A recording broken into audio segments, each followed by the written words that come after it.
ये पाउच किसका है?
So let's start.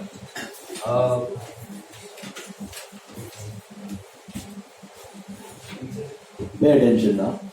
See.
Pay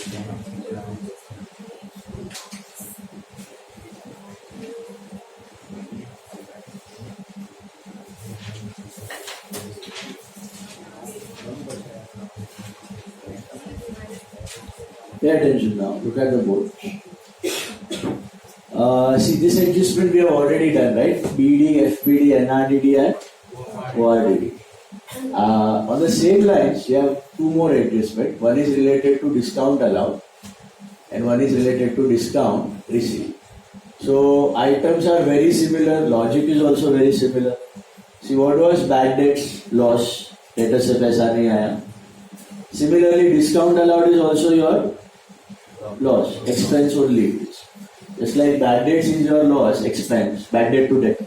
The discount allowed is also your loss. Discount allowed to debtor. Time से पहले पैसा दे देता तो आपको allow करना पड़ता है discount. Just like bad debts, discount allowed will also appear in trial balance. So you put it under P&L debit. Then there is additional discount, additional bad debt. This is new bad debt. Unrecorded bad debt. ये कहाँ appear होता है आपका further bad debt? Adjustment. तो आप क्या करते हो? Bad debt में loss को add कर देते हो और debtor में से minus कर देते हो. ऐसा further discount allowed जैसा कोई चीज नहीं होता. There is nothing like further discount allowed. So just like bad debts you have discount allowed. Further bad debt जैसा कोई discount further हो सकता है unrecorded discount allowed, लेकिन पूछते नहीं. तो adjustment में कभी discount allowed आने वाला नहीं. अगर आता तो सेम इफेक्ट डेटर्स में से माइनस और फॉर्मूला में. वैसे बाद में एनआरडीडी आप इधर ऐड कर दो. एनआरडीडी क्या होता है? New reserve for doubtful date. मतलब फ्यूचर में अगर बैड डेट होने वाला तो अभी से लॉस दिखा. वैसे ही आपको अगर लगता है कि फ्यूचर में डेटर डिस्काउंट मांगेगा तो आप क्या बनाओगे? What will you make? NRFD. इधर बनाओगे NRFD. What is the full form of NRFD? New reserve for discount on debt. इसमें भी फॉर है, इसमें भी फॉर है, लेकिन इसमें एफ नहीं लिखना है, इसमें एफ लिखना है. This is new reserve for doubtful debt. This is new reserve for discount on debt. क्योंकि डिफरेंशिएट करना, ये तो दोनों एनआरडीडी दिखेगा. तो इसको बोलते हैं डेटर्स डाउटफुल डेट का रिजर्व. बैड डेट के लिए बनाया गया है. ये काय के लिए बनाया गया? डिस्काउंट ऑन डेटर्स के. Same logic. आपको लगता है कि फ्यूचर में डिस्काउंट देना पड़ेगा नेक्स्ट ईयर, तो अभी से लॉस देगा, तो P&L to NRFD. एंड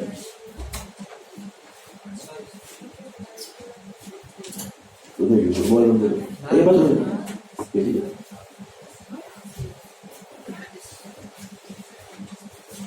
होने लगता है बात बिग बॉक्स बॉक्सिंग प्रैक्टिस. वो आएगा तो ऐसा मारेगा. एनआरडीडी के जगह NRFD, new reserve for discount on debtors now. So similar to the same NRDD part, again just like NRDD did appear in adjustment. So एक इफेक्ट क्या होता है NRDD का? add to formula, दूसरा less from debtors. वैसे इसका भी formula होता है. जैसे यहाँ पे आता है 2BD, जैसे यहाँ पे आता है 2 डिस्काउंट अलाउड प्लस FBD, यहाँ पे कुछ नहीं है, प्लस NRDD, यहाँ पे आता है प्लस NRFD. और क्या होगा NRFD का सेकेंड इफेक्ट? नहीं, इसका सेकेंड लेस फ्रॉम डेटर. जैसे एनआरडीडी लेस फ्रॉम डेटर करते हो, वैसे एनआरएफडीडी भी लेस फ्रॉम डेटर. एंड जैसे ओआरडीडी होता है. What is ORDD? Last year का एनआरडीडी, जो आपका लॉस को क्या करता है? कम करने में मदद करता है. तो वैसे उसके जगह पे यार यू हैव ओआरएफडीडी. ओआरएफडीडी क्या है? ओआरएफडीडी लास्ट ईयर का एनआरएफ. तो ये साल के लॉस को कम करेगा, डिस्काउंट वाला लॉस को कम करेगा. ये बैड डेट को कम करेगा, ये डिस्काउंट को कम करेगा. Same logic. Or just like ORDD, ORFDD also appears in the trial. So it will have how many effects? Where in the formula. तो सेम फॉर्मूला जो बैड डेट्स का फॉर्मूला है वही लाइन पे डिस्काउंट का formula है. फर्क सिर्फ इतना, इधर 4 आइटम है, इधर 3 आइटम. तो 2 discount allowed plus NRFDD minus ORFD, that will be under P&L debit. और डेटर में से यू विल सब्ट्रैक्ट पहले FBD, फिर NRDD, फिर एनआरएफ।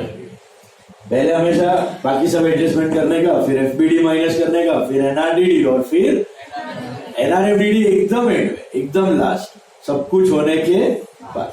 लॉजिक क्या है, पहले बैड डेटर हट जाएंगे, फिर डाउटफुल है वो शायद पैसा देंगे शायद नहीं देंगे, उस पर आप रिजर्व क्रिएट करोगे, और फिर एनआरएफडीडी मतलब जो गुड डेटर है, जो पैसा देंगे वही डिस्काउंट मांगेंगे, उस पर आप बनाओगे एनआरएफ।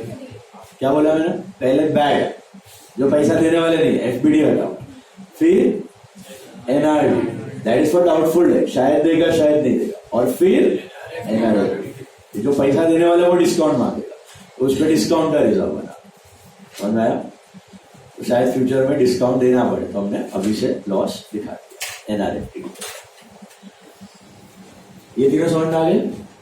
इसमें से डिस्काउंट अलाउड एंड ओआरएफडीडी की तरफ अपेयर होंगे trial recorded and where will NRFDD appear in the बराबर अनरिकॉर्डेड था, अभी अभी क्रिएट है। इसका दो इफेक्ट, इन दोनों का एक इफेक्ट। विद दैट फर्दर बैडेज और फर्दर डिस्काउंट अलाउड।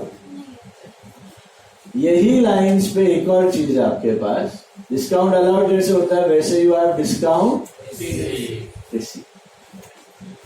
जैसे डिस्काउंट अलाउड होता है वैसे you have got discount receive. What is discount receive? Income.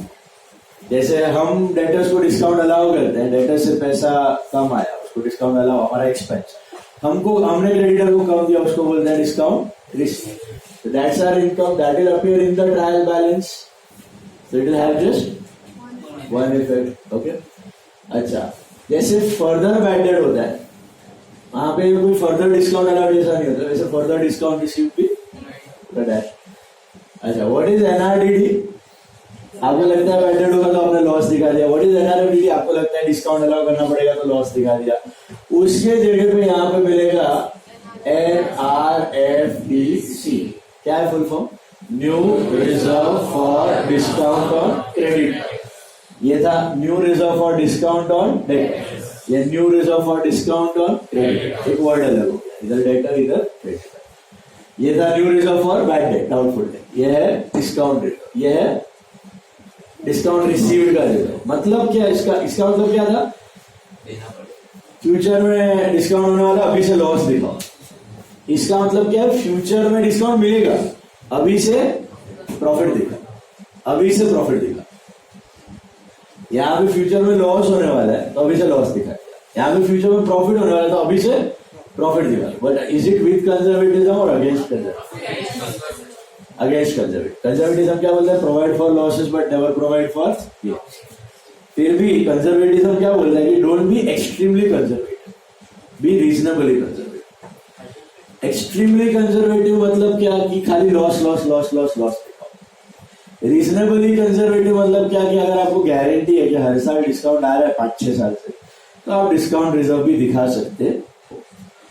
Provided ऐसा नहीं होना चाहिए सारा अभी से प्रॉफिट दिखा दिया और नेक्स्ट ईयर डिस्काउंट मिला ही, इनकम हुई नहीं तो पोपट हो जाएगा। एडवांस में इनकम दिखा दी, ये साल प्रॉफिट बढ़ गया और नेक्स्ट ईयर पता चला डिस्काउंट नहीं है तो लॉस हो जाएगा, क्योंकि ये एनआरएफडीसी नेक्स्ट ईयर क्या बन जाएगा? वो आरएफडी। और ये साल के जैसे प्रॉफिट को बढ़ा है, नेक्स्ट ईयर के प्रॉफिट को कटा देगा। तो ऐसा नहीं होना चाहिए कि आपको लग रहा है डिस्काउंट मिलेगा, क्रेडिटर दोस्त है टाइम से पहले दे देंगे पैसा और सारे ने दिया ही पोपट कर दिया, ऐसा नहीं होना चाहिए। आपको गारंटी होने वाली है तो आप डिस्काउंट रिजर्व, क्रेडिटर का डिस्काउंट रिजर्व तभी बना सकते, because it is against conservatism, because it is against conservatism. Is it clear? तो सब में आपको देखना पड़ेगा कि दिया है कि नहीं। अच्छा, ये कहाँ अपेयर होगा? एनआरएफडीडी, एनआरएफडीसी, दोनों एडजस्टमेंट। हाँ, ये फॉर्मूला किधर लिखोगे आप? पीएनएल डेबिट में, तो ये फॉर्मूला किधर लिखोगे आप? PNL credit. इधर क्या लिखना है? To discount allowed plus NRFDD minus ORFDD. इधर क्या लिखना है? By discount receive plus NRFDC minus. अच्छा, एनआरडीडी और एनआरएफडीडी का सेकंड इफेक्ट था डेटर्स में से माइनस, तो इसका सेकंड इफेक्ट क्या होगा? उसका क्या था? वो दोनों लायबिलिटीज थे, ये क्या है? एक एसेट है।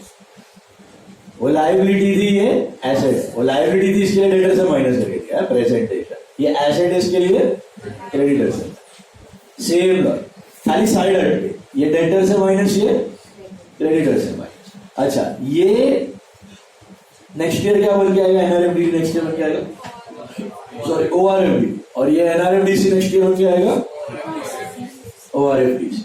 Is it clear? ये आपके लॉस को कम करता है, ये आपके प्रॉफिट्स को कम कर देगा। सेम फंड है, ये लॉस एडवांस में दिखा है, नेक्स्ट ईयर लॉस कम हो गया, प्रॉफिट एडवांस में दिखा है, नेक्स्ट ईयर प्रॉफिट। खाली ये दोनों प्रो कंजर्वेटिज्म, ये कंजर्वेटिज्म को फॉलो करते हैं, लॉसेस दिखा है, ये अगेंस्ट कंजर्वेटिज्म। इसलिए बिजनेस ज्यादातर ये दोनों ही क्रिएट करते हैं। प्रैक्टिकली ये बहुत रेयरली क्रिएट होता है, लेकिन बहुत फूक फूक के इनकम का रिजर्व बनाना पड़ता है। क्योंकि कंपनी अभी रिलायंस वाला है, मुकेश अंबानी, तो बता दिया इतना, नेक्स्ट ईयर इतना डिस्काउंट मिलेगा, सब लोग खुश, प्रॉफिट बढ़ गया, शेयर प्राइस बढ़ गया। नेक्स्ट ईयर साला दिया ही नहीं, लॉस हो गया, शेयर प्राइस बढ़ गया, जूता मारेगा शेयर होल्डर। सो ऐसा होना नहीं चाहिए। तो ये रिजर्व बहुत रेयरली होता है, ये चलता है, अभी लॉस दिखा दो, नेक्स्ट बार में प्रॉफिट हुआ, हाँ चले, जोर का झटका धीरे से, इट इज ह्यूमन साइकोलॉजी, तो that reason you do this. ये दोनों होता है, ये बहुत रेयरली होता है। Is it clear? Got this? So tell me what items you have over here.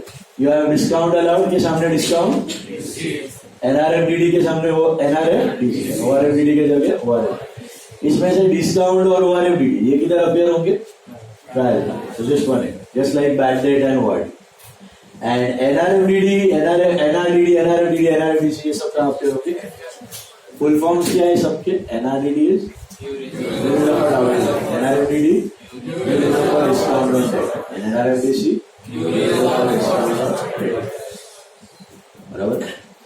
ORFDD, ORFDC old reserve or discount on debt, old reserve or discount on credit. That will appear in the trial. समझ आ गया ये adjustment? Second effect क्या है इसमें से? Adjustment में यही दिखेगा, एनआरएफडीडी और NRF. What are the two effects of NRFDD? One in the formula and one is debtors में से, लेकिन डेटर्स में से माइनस करने से माइनस करते हुए पहले क्या माइनस करेगा? एफपीडी, फिर एनआरडी, और फिर लास्ट में एनआरएफ। और क्रेडिटर्स में से क्या करने का? Minus NRF. एक effect in the formula, second effect less from debt. What is the formula for NRFDC? By discount receive मतलब इनकम प्लस एनआरएफडीसी और income anticipated minus what is already last year लिखा हुआ income, जो ये साल की income को कम। Is it clear? That's about NRFDD, NRFDC. Rarely आ सकता है लेकिन आ सकता है सब में। ओके, तो बैड डेट का फॉर्मूला याद है? कोई लाइन प्लस माइनस में कोई चेंज, न्यू रिजर्व ऐड करने का, ओल्ड रिजर्व, इधर भी न्यू ऐड, ओल्ड माइनस, इधर भी न्यू ऐड, वो डेटर में से माइनस माइनस माइनस, ये क्रेडिटर में से प्लस माइनस रिमेन्स। खाली ये पीएनएल डेबिट में है, ये पीएनएल, ये डेटर में है, ये creditor, plus minus part remains. Is this clear? There is one more adjustment called advertisement suspense. What is advertisement suspense now? Advertisement आपने किया हुआ प्रीपेड एडवर्टाइजमेंट है, और कभी कभी आपको समय देगा कि advertisement is to be return off. क्या देगा? रिटर्न ऑफ, रिटर्न ऑफ देगा, या एडवर्टाइजमेंट सस्पेंस वर्ड है। दो वर्ड का ध्यान रखना, या तो देगा रिटर्न ऑफ या तो देगा सस्पेंस। दो वर्ड्स, क्या बोले? दो वर्ड्स, या तो देगा रिटर्न ऑफ या तो देगा सस्पेंस। तो आपको समय दे दिया, ट्रायल बैलेंस में दे दिया, एडवर्टाइजमेंट इज 50,000, एडवर्टाइजमेंट इज 50,000, और आपको एडजस्टमेंट में दिया है it is return of over 5 years, it is return of over 5 years। या तो ऐसा देगा या तो ऐसा दे देगा, advertisement suspense 50,000 and return of over 5 years। तो अगर रिटर्न ऑफ दे दिया है, वो प्रीपेड ही हुआ एक तरीके से, it is prepaid only, but presentation change कर देगा। कैसा चेंज कर देने का? रिटर्न ऑफ दिखा, ये इंपॉर्टेंट वर्ड्स है, return of suspense, return of या सस्पेंस दिख गया, दोनों में से कुछ भी। तो एडवर्टाइजमेंट हम नॉर्मली किधर दिखाते हैं सब में? PNL debit. अभी पीएनएल डेबिट में नहीं दिखा, अभी एसेट में दिखा। एडवर्टाइजमेंट सस्पेंस एसेट में दिखाने का 50,000। रिटर्न ऑफ ओवर 5 years का मतलब होता है डेप्रीशिएटेड ओवर 5 years। इसका मतलब होता है डेप्रीशिएटेड ओवर 5 years। मतलब वही हुआ कि आप सोचो फर्नीचर लेके आए, फर्नीचर 5 साल चलने वाला है, तो हर साल कितने से डेप्रीशिएट करो? 10,000 से। तो इसको भी डेप्रीशिएट करने का, लेस फ्रॉम एडवर्टाइज। डेप्री का 2 इफेक्ट आता है आपको, डेप्री का 2 इफेक्ट क्या होता है? Less from asset PNL debit. इसका भी सेम है, लेस फ्रॉम एसेट, क्योंकि 1 साल का 10,000 डेप्रिशिएशन होता है, 5 साल चलने वाला है, और PNL debit. Advertisement suspense return 10। Logic क्या हुआ कि आपने 5 साल की एडवर्टाइजमेंट साथ में कर दी खर्चा। जैसे जियो आया था, दे जियो दन पूरा आईपीएल भर डाला था एड से उसने, याद है आपको? फिर जब वोडाफोन का हच का वोडाफोन हुआ था, बहुत साल हो गए थे, आपको याद होगा, विसू बावले लेके आया था वो सब, वो भी आईपीएल में ही आया था, और बहुत साल पहले व्हाइट कलर का बावला रहता है वहां, हेवी एड्स किया था, 25-30 नया बावले का एड किया था, एक में मगरमच्छ आके खा जाता है, बलून लेके बैठा रहता है। सो ऐसा हैवी एडवर्टाइजमेंट क्यों करता है कंपनी? क्योंकि उसका नाम उसको एस्टेब्लिश करना होता है। तो अगर आपने ऐसा हैवी एडवर्टाइजमेंट कर दिया, मतलब ये खर्चा 1 साल का नहीं है, 5 साल का। 5 साल तक नाम से कस्टमर्स आते रहेंगे,